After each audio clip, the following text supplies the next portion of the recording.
बस यही तो है लाइफ जर्नी, इसी को तो समझने का खेल है जीवन।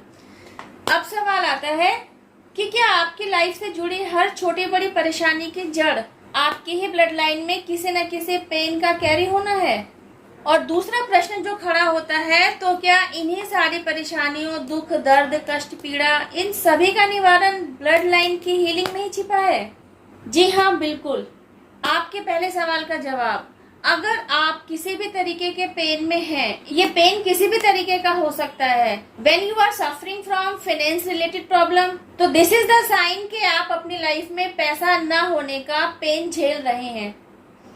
And if you are suffering from emotion related pain, तो यह साइन बताता है कि आप अपनी लाइफ में वहाँ पेन फेस कर रहे हैं जो एरिया आपके इमोशंस के साथ जुड़ा हुआ है। गाइस, सिंपल सा फंडा है, अगर आपकी ब्लड लाइन में कहीं पेन है तो आपने उस पेन को ढूंढना है, उस पर काम करना है, वहां हीलिंग सेंड करनी है। जब आप उस पेन को रिलीज करवा लेते हैं, हीलिंग सेंड करते हैं, तो वहीं से आपको आपके लिए ब्लेसिंग्स मिलनी शुरू हो जाती हैं।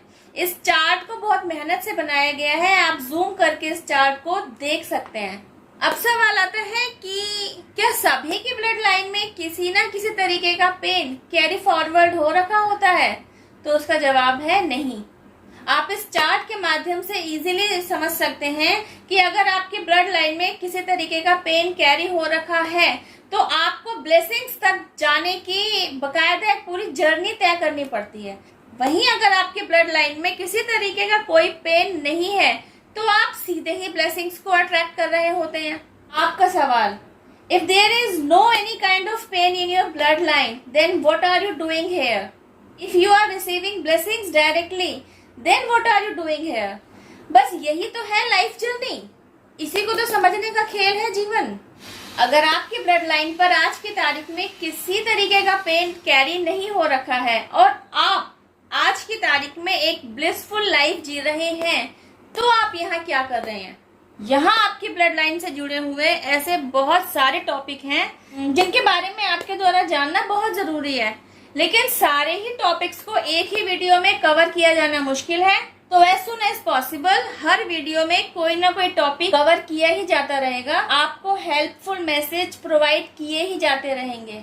अभी तक आपने समझा क्योंकि आपकी ब्लड लाइन में कोई ना कोई पेन कैरी हो रखा है, जिसकी वजह से आज आप अपनी लाइफ में पैसे से रिलेटेड प्रॉब्लम्स को झेल रहे हैं।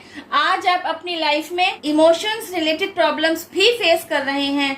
एक दूसरे के साथ आपके आपसी रिश्ते मजबूत नहीं हैं, उनमें अलगाव की स्थितियां बनी हुई हैं। ये मैं बहुत ही छोटे में आपको समझाने की कोशिश कर रही हूँ। मतलब अगर आप एक ब्लिसफुल लाइफ नहीं जी रहे हैं तो इसका मतलब है आप दुख दर्द में हैं, आप किसी न किसी पेन को फेस कर रहे हैं। अब आपने यह भी समझ लिया कि अगर आप उस पेन को रिलीज करने पर काम कर लेते हैं तो आप खुद को हील कर चुके होते हैं, उस प्रॉब्लम को सॉर्ट आउट कर चुके होते हैं।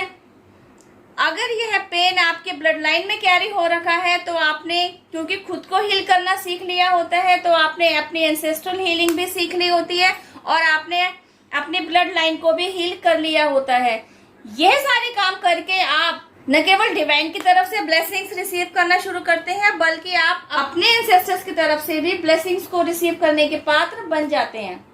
अब समझने वाली बात यह है कि क्या वाकई इन प्रॉब्लम्स को समझ लेना, खुद को हील करना, इन प्रॉब्लम्स को रिलीज करने की तरफ काम करना इतना आसान है कि एक ही लाइफ में ये सब कुछ किया जाना पॉसिबल है? आपके द्वारा समझने वाली बात यह है कि ब्लड लाइन पेन को रिलीज करना और खुद को ब्लेसिंग्स को रिसीव करने का पात्र बनाना, इट्स अ ह्यूज प्रोसेस। यही तो है एक जर्नी जिसे आपके द्वारा तय किया जाना है। बिकॉज आप जिस जर्नी पर आ रखे हैं ना, इस जर्नी पर जिन भी प्रॉब्लम्स को आप फेस कर रहे हैं और उन प्रॉब्लम्स के सॉल्यूशंस तक पहुंच नहीं पा रहे हैं, यही तो वे ब्लॉकेजेस हैं आपकी लाइफ में जो आपको ब्लेसिंग से दूर रखे हुए हैं। Because it's a huge process. तो जितना समय आप खुद को हील करने पर लेंगे, जितना समय आप खुद की हीलिंग के बाद अपने ही ब्लड लाइन में आए उस पेन को ढूंढने पर लेंगे और जितना समय आप उस पेन को रिलीज करने पर लेंगे, वह सारा टाइम आप एक बर्थ लाइफ में भी कवर कर सकते हैं because of any kind of reason अगर आपका शरीर छूट जाता है तो यही जर्नी आपकी नेक्स्ट बर्थ में कैरी फॉरवर्ड हो जाएगी।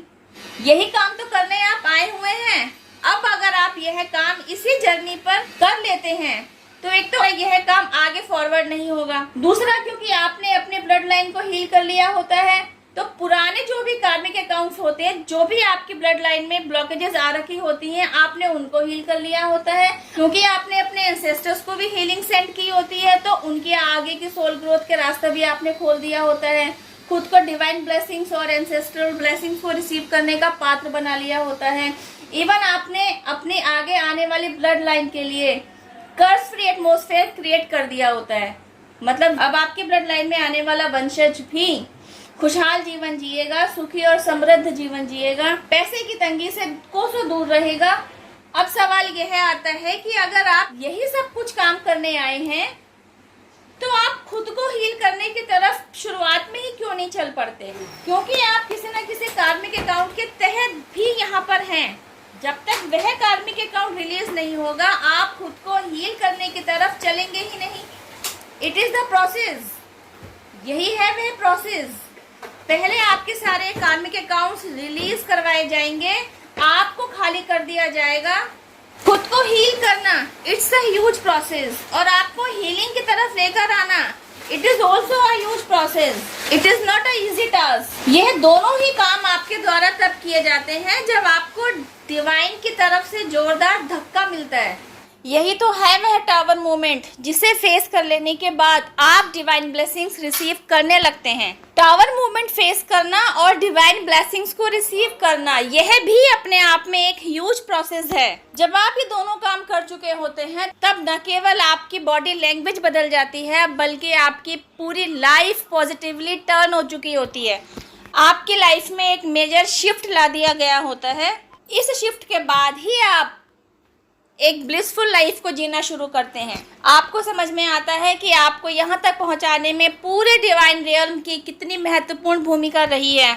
सब कुछ समझ लेने के बाद आप भी डिवाइन पावर जिनमें भी आपकी श्रद्धा है, यूनिवर्स, एंजल्स, आपके ancestors, spirit guides, mother nature, पूरा डिवाइन रियल्म, सभी को थैंक यू कहते हैं, इन्हें ग्रेटिट्यूड देते हैं। आप समझ पाते हैं कि इन्हीं की वजह से, इन्हीं की ब्लेसिंग, सपोर्ट, हेल्प और प्रोटेक्शन की वजह से हम और आप आज तक संभले हुए हैं और अपने अपने सोल ग्रोथ पर आगे की तरफ अग्रसर हैं। Thank you for watching my video. अब मैं आपसे मिलती हूँ मेरी नेक्स्ट वीडियो में। टिल देन हैव पेशेंस, रब्बा खैर, जय माता।